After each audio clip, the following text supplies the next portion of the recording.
All right, welcome everyone to this first panel on the K-shaped recovery.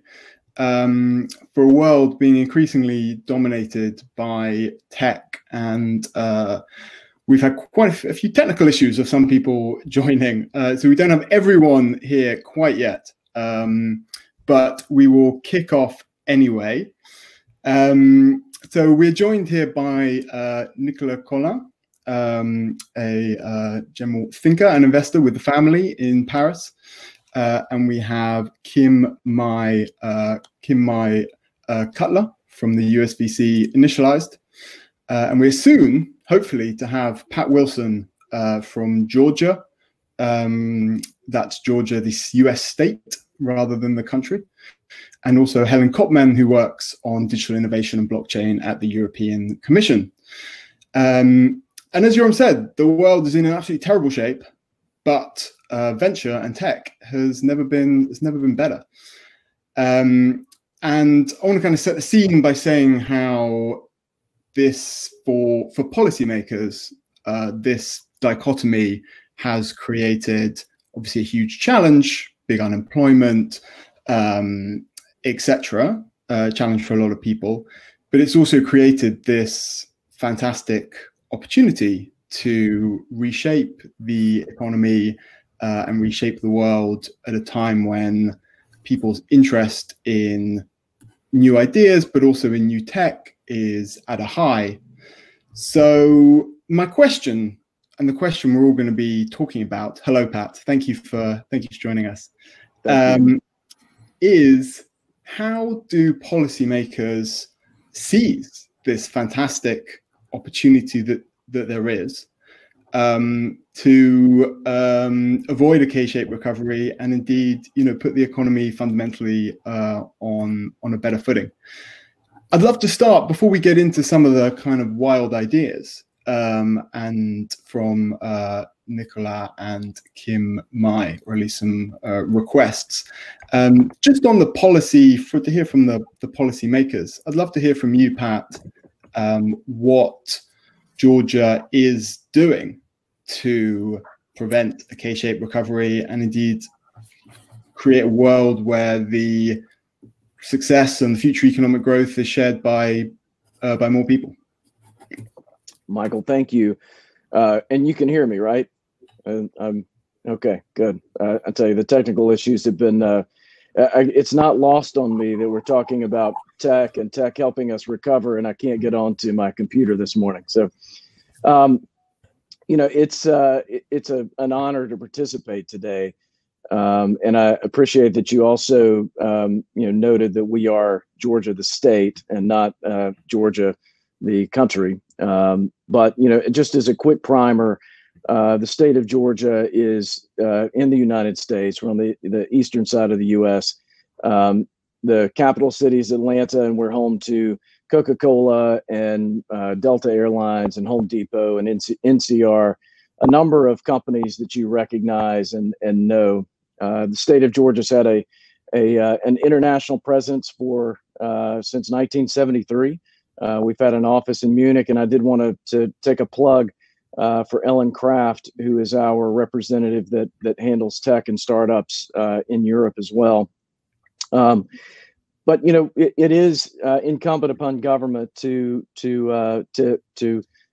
grow out of this equitably and allow companies to continue to grow and thrive, but at the same time making sure that we're spreading that growth across all of our sectors. And Georgia is a large and diverse state, and we have a number of unique assets that are consolidated in our Metro Atlanta area, but that does not touch a lot of what goes on outside of the city of Atlanta.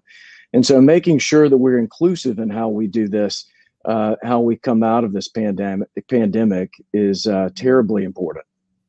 I've got a great example of how we are working to do that. We very recently had an announcement from Microsoft. Microsoft is going to make the city of Atlanta their third largest hub outside of Washington and Silicon Valley. They announced that they're coming to Atlanta first, and now they're going to decide how they build. They're going to decide where to make investments in infrastructure, in people, in workforce. They're going to help build affordable and empowered housing in Atlanta to assist the community around them. And they're going to put money into nonprofits first and foremost before they even hire their first person. Helping governments continue to grow and grow inclusively out of this pandemic is going to be terribly important. And so the way we have handled that in the state is through partnerships. We are working with big tech on a regular basis to make sure that we are addressing needs together. And one of the most important things, and what is driving a lot of growth right now, and you see this worldwide, is access to talent. But to make sure that talent is not just consolidated in our urban areas where you have many other assets, but that talent is coming out of really the entirety of our countries and states. And so working with companies like Microsoft, who are taking the mantle to bring everyone along, that's how we're focused. And that's one of the things you're going to continue to see us do. Thanks very much, Pat. They sound like great initiatives. Kim, is there a wish list from you when you have the ear of policymakers, how to make this recovery more inclusive, how to shape the way tech moves forward to make the recovery more inclusive? Do you have any? What's your sort of top list of ideas for a better future?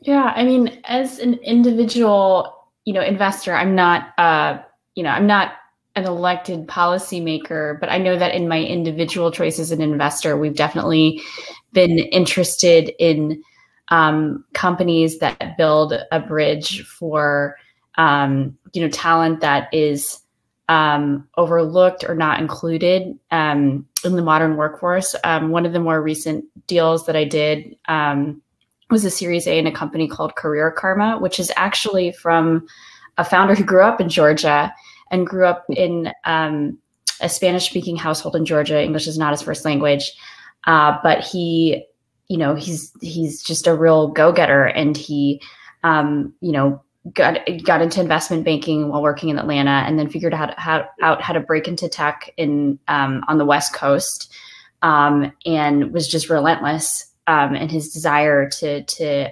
participate in this industry. And then he worked at several growth stage companies, and then eventually he started to reverse engineer his pathway towards his career so that others could follow in his footsteps. And with two other founders, he started a company called Career Karma, which today is a job navigation destination for more than 1 million Americans a month. They obviously saw a huge bump after the pandemic initially hit because lots of people were obviously put out of work.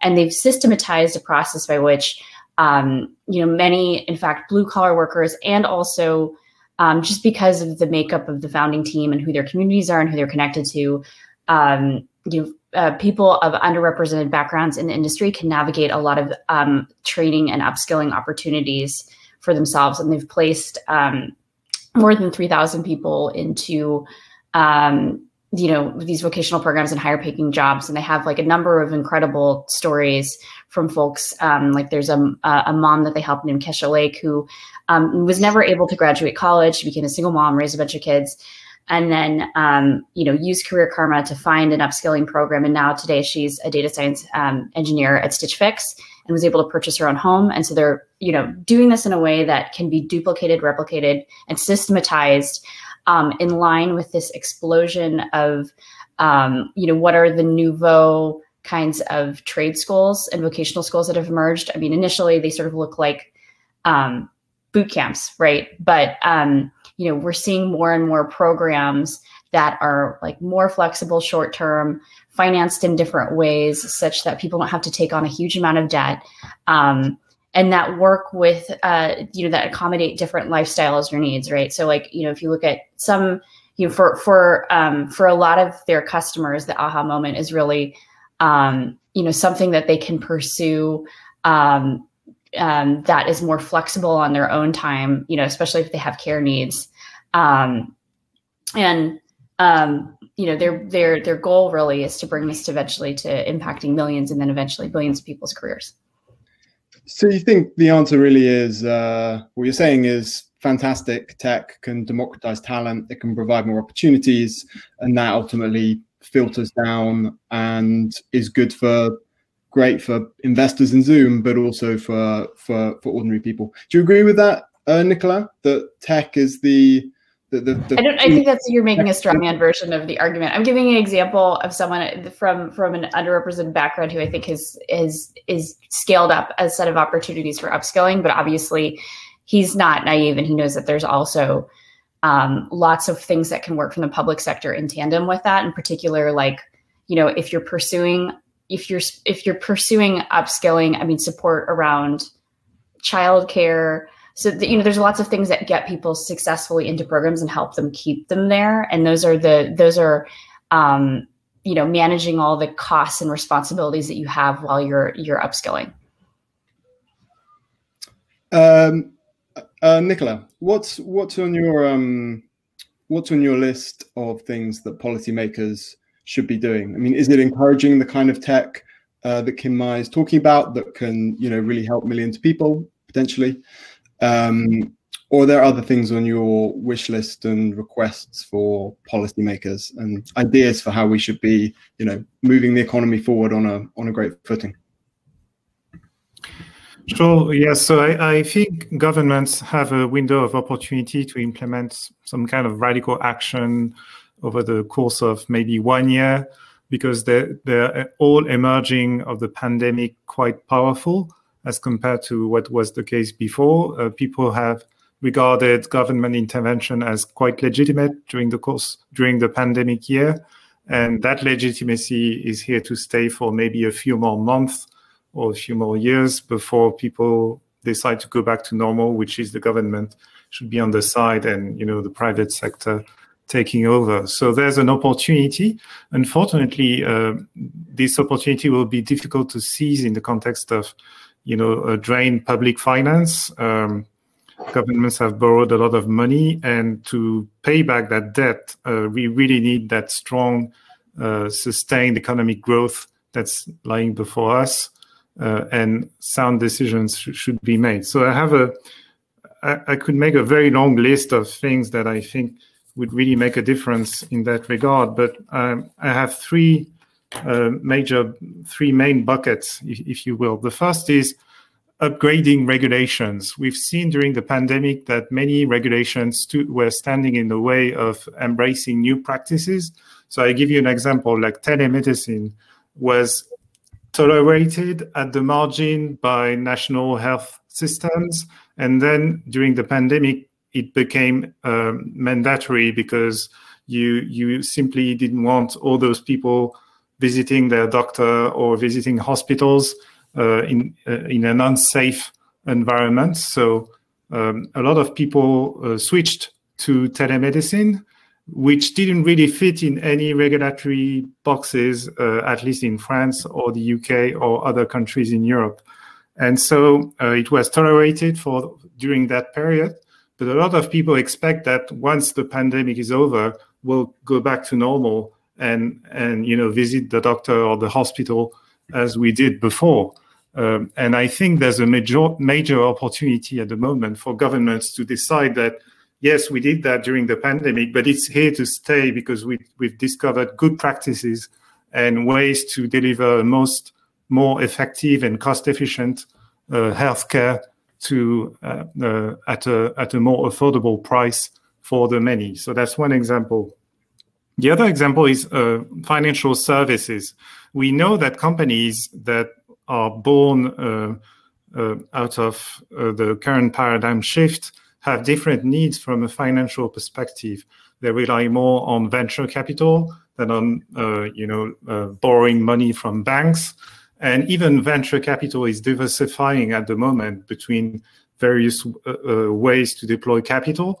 And the experience shows that in many countries, regulations stand in the way of experimenting with new ways of financing businesses and new ways of providing capital to either business owners or self-employed people, freelancers, etc. And so I think there's a real need at the moment for governments to sit down with people from the financial services industry and from people that have explored this new frontier of funding businesses and funding self-employed workers, and have encounter regulatory obstacles in doing so. And the third bucket would be something a bit loose that includes the social safety net, public services, etc. And there are many things to change in that realm to make those institutions more fit for an economy that's very different from that of the 20th century. And obviously, there are many people that have been reflecting for years on what should be done regarding the housing market. And I know that Kim has been reflecting and writing a lot about it, regarding social protection, regarding the healthcare system, welfare, etc. And so all of that could be upgraded and dramatically changed to be more in line with what the world and the economy and society are today. And so it's time we use these ideas that have been discussed for years and turn them into action, and only governments can deliver on that. Would you agree with that, Kim? You said you're writing about the housing sector, but I'd be interested I mean, I started writing about housing in California about 6 years ago, and it kicked off a large conversation both within California and then nationally around the use of restrictive land use. I think in general, one thing to note about the housing affordability crisis internationally is that it is really concentrated in particularly like Anglo-American countries. I'm thinking, the United States, United Kingdom, Australia, and it's particularly highly sensitive around a very specific model whereby which over the past, 70, 80 years post-war, these countries and economies have really relied on, your primary residence as your primary asset and mode of savings. And so you have this inherent problem with which, because housing is treated not just as shelter, but as an asset, there are all these policies embedded throughout our system from the federal to the state to the local level that enhance its investment returns, and wages are not moving at a consistent pace with those investment returns. So there is a thing that went viral, I think yesterday, around Kamala Harris. Kamala Harris, I think, bought like a condo back in the mid 2000s for $400-something thousand, and then she listed it at $799K, and then someone calculated out the rate of return on that is like 4.2%. Obviously, wages aren't rising at 4.2% a year, and so you have inherently a problem where every subsequent year, as long as housing is appreciating at the steady rate, you have a larger and larger share of the population that simply their wages can't keep up with the cost of housing. On the flip side of that, obviously 4.2% from a venture perspective is not a great return. So, you have this kind of weird system where it's too fast to, if it's too fast for wages, then you end up with increasing problems with structural homelessness. And then, it just costs more on the flip side to compensate or mitigate, housing costs for renters and people who can't keep up. And the U.S. has never systematically chosen to do that for non-homeowners. Its policy is very tilted towards subsidizing homeowners and the return on homeownership as an investment without a commensurate amount of support on the opposite side for renters and people who, can't get on the property ladder.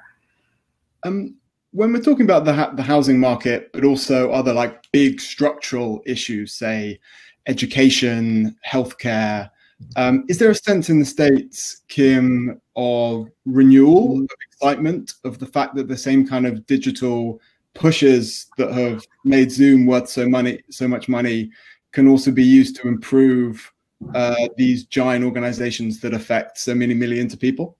Yeah, I mean, I think the general feeling right now, at least from what I can tell, is not renewal, but like just a general sense of relief that we've staunched the bleeding, at least temporarily, and we have, someone who is stable and experienced in charge of the country. I mean, like, this country very explicitly made a set of choices last year in which, the monetary policy more than fiscal policy, which is typically our history, was used to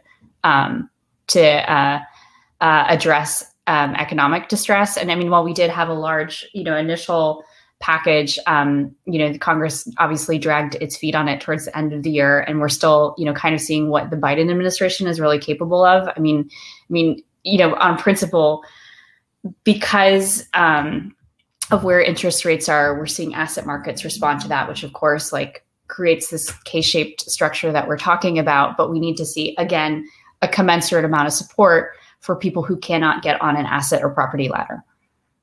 So it's a similar problem. There's it's an analogous in both systems, like not enough support on people who can't get on the asset ladder. Pat, you were talking about how public-private partnerships with big companies like Microsoft and Boeing, just again picking up on that point of Nicola's, this idea of a moment of change where lots of things are possible with digitalization. What's happening in Georgia at a state level when it comes to big institutions, to public services, to sort of new ideas that affect the lives of millions and millions of people, not just people who may be employed by Microsoft? Yeah, that's right.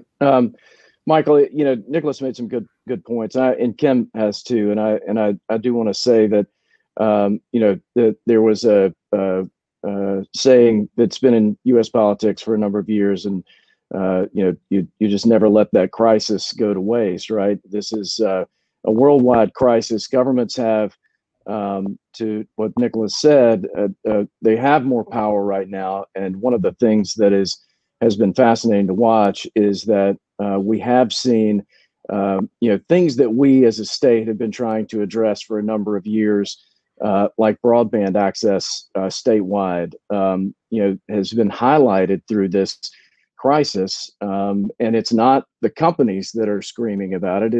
It's kids that are not being able to go to school, and they're having to do schoolwork from home. You see some kids having to go to a public library, in order to access the internet. Well, that those public libraries are closed during when we were in lockdown. So there is a move now to address some of these inequities that we have seen for a number of years, but this crisis has highlighted that fact. And so, broadband access for everyone is something that you're seeing our state tackle. And again, I've been in state politics for a long time. We have talked about it for probably 10 years. And now you're reaching the point of, now we've seen that the kids, were not able to keep up, that you were not able to have the same education in rural Georgia as you saw in the city of Atlanta, because they couldn't access the internet. And so some of those things we're addressing quickly. And that's exactly what Nicholas was talking about, is you can't, you need to, we've highlighted the problems, we've highlighted gaps. And so now it's incumbent upon governments to jump in and tackle that wholeheartedly. And then the long-term positive there is it's going to help us across the board. It helps us grow back out of this. It helps companies continue to hire, and really it gives opportunities. It makes those opportunities that are readily available in many urban areas. It takes those statewide, and that's something that I think that we're going to have to jump on quickly.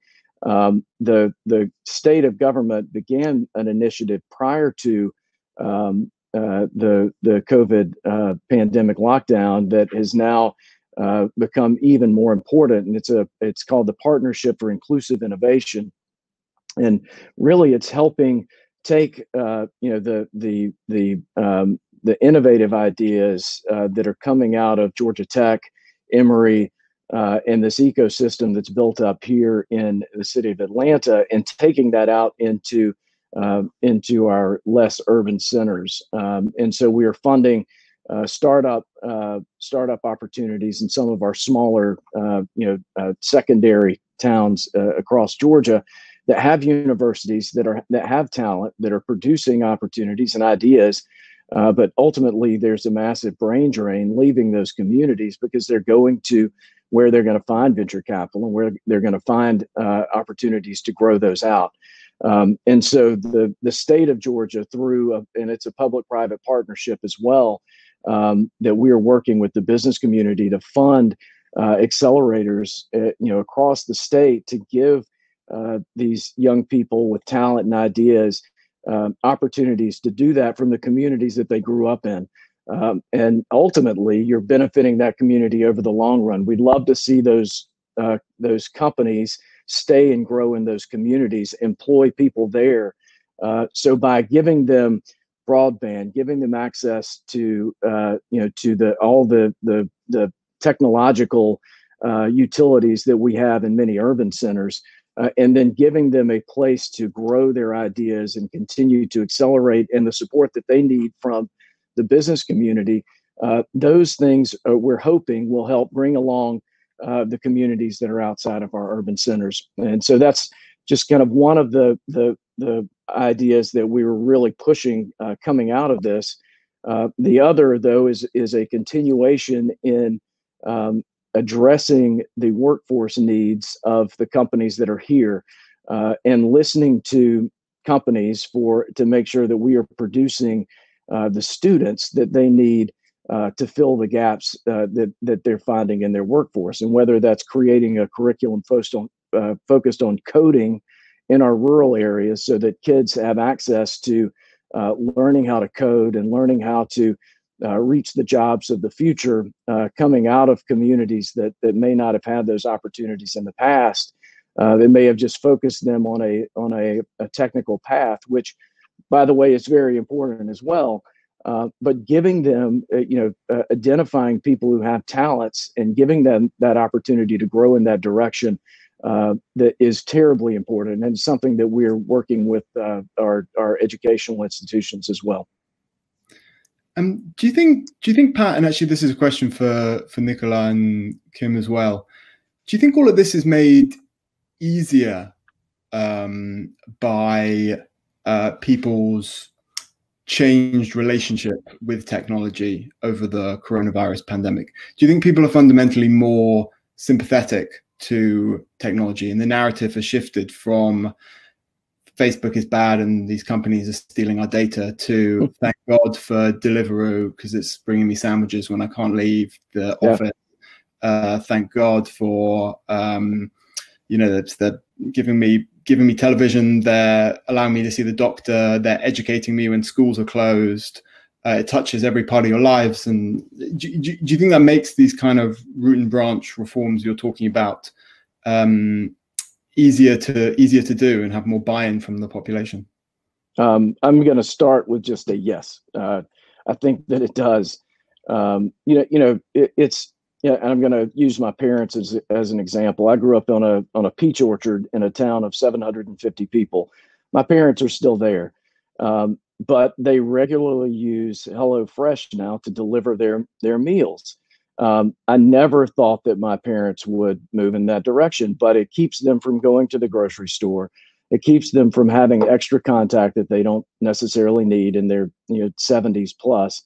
And so this gives them an opportunity to really bring tech into their daily lifestyle that they never would have done prior to the pandemic. I do believe that just our daily interactions, the way we as consumers have changed our purchasing, the way we as in a work environment have changed how we do business, all of this has made us more reliant on tech. And I think it's whether you were afraid to move in that direction in the beginning, it's forced us to move in this direction now. And I think that, we all know that we hate change as individuals, as humans. Once you have experienced it and you're not dead at the end of the day, then I think that it does become part of your life, and it's something that you're able to continue to do. And I think it will spawn more innovation, which we're already seeing. And so, yes, your question is a positive. That I do think our experiences over the last year have made tech more acceptable in our daily lives, and we're going to see major changes coming out of that.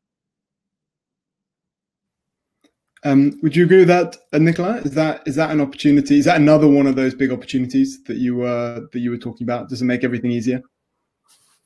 Yes, I think so. I totally agree with the idea that this is a time when people have realized that they can rely on tech products in general, whereas governments in many countries have fallen short in terms of as compared to expectations from citizens in the context of the pandemic.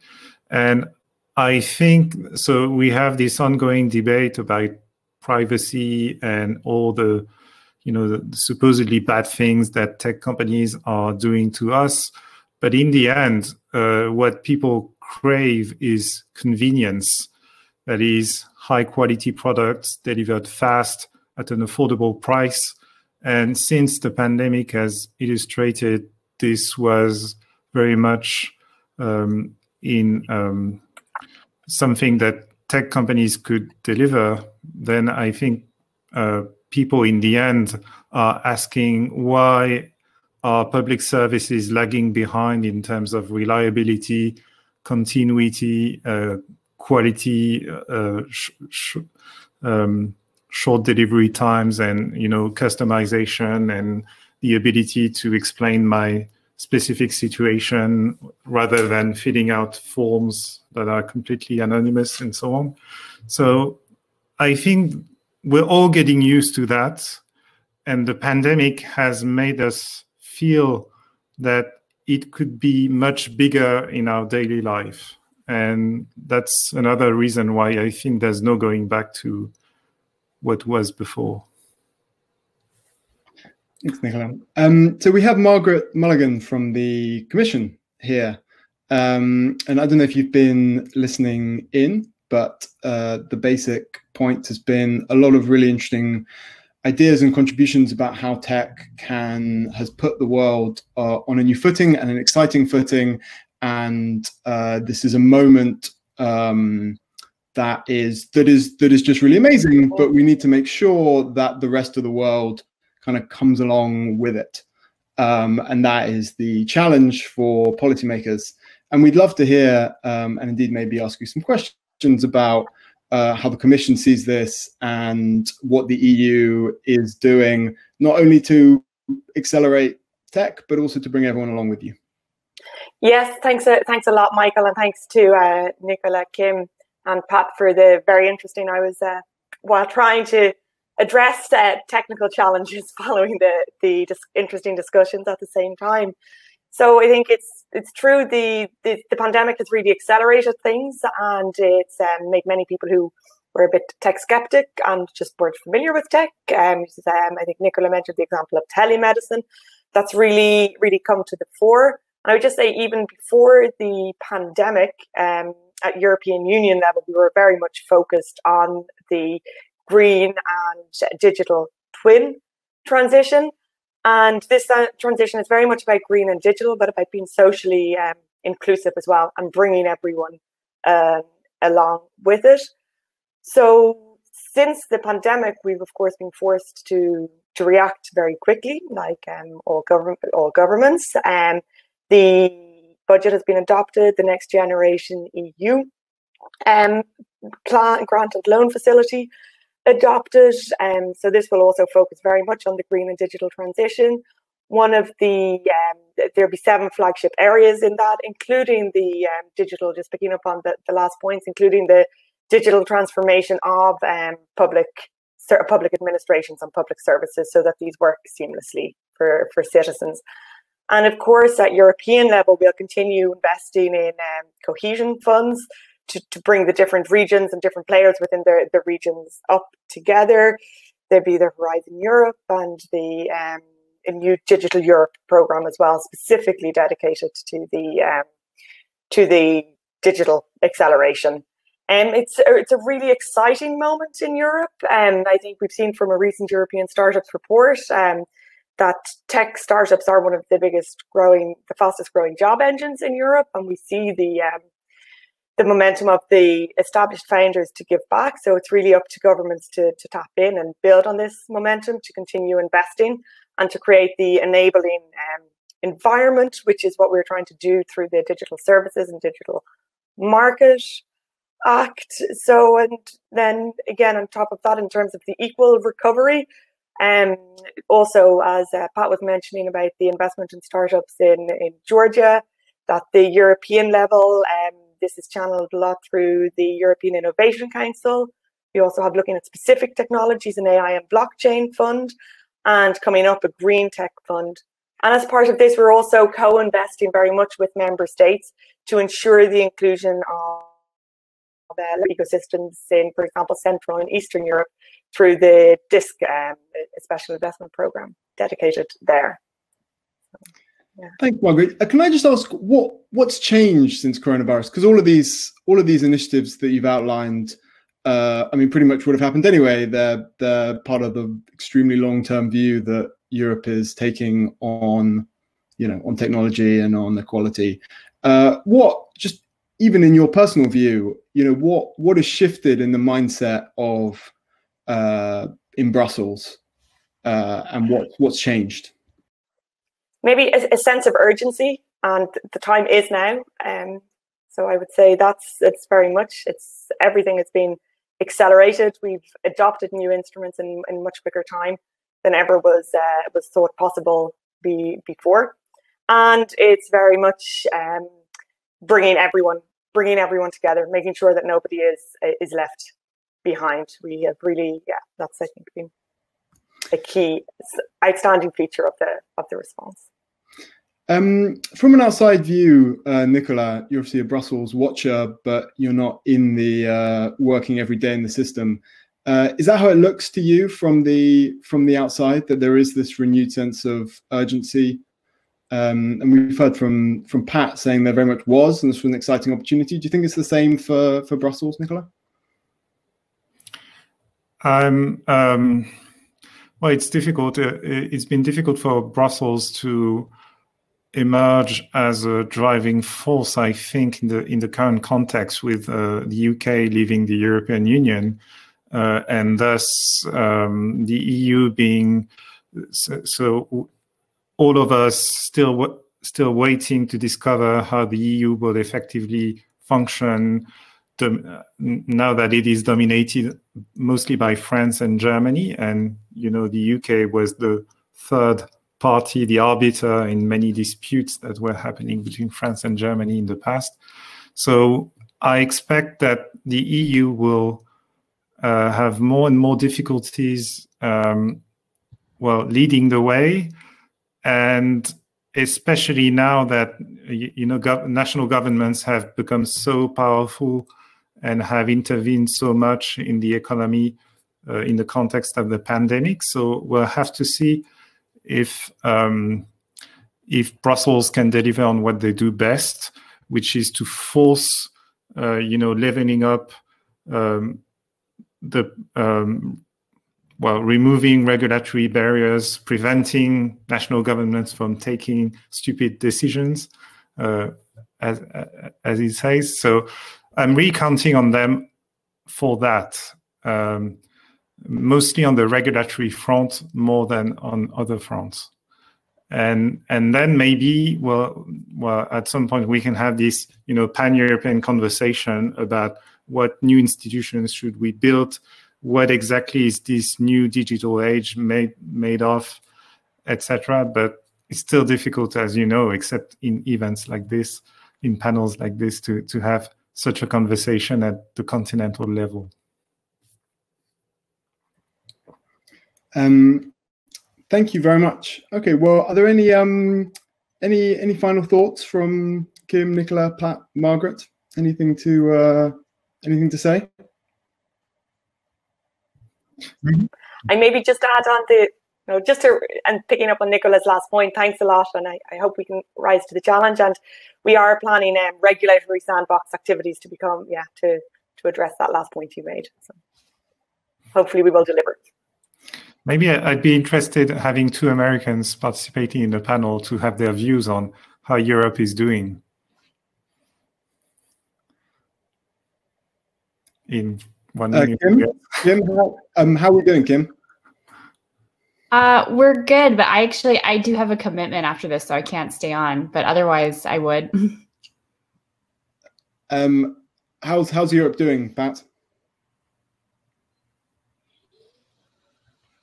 How's Europe doing?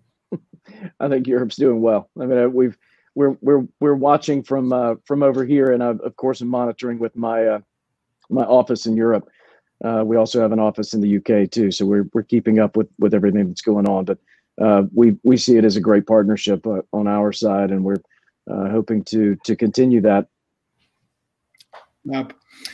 Okay, well, I want to thank all of our panelists for a great session. I mean, I think it was really summed up by Margaret, who said the time is now, and I think that's a reflection of really what everyone's said.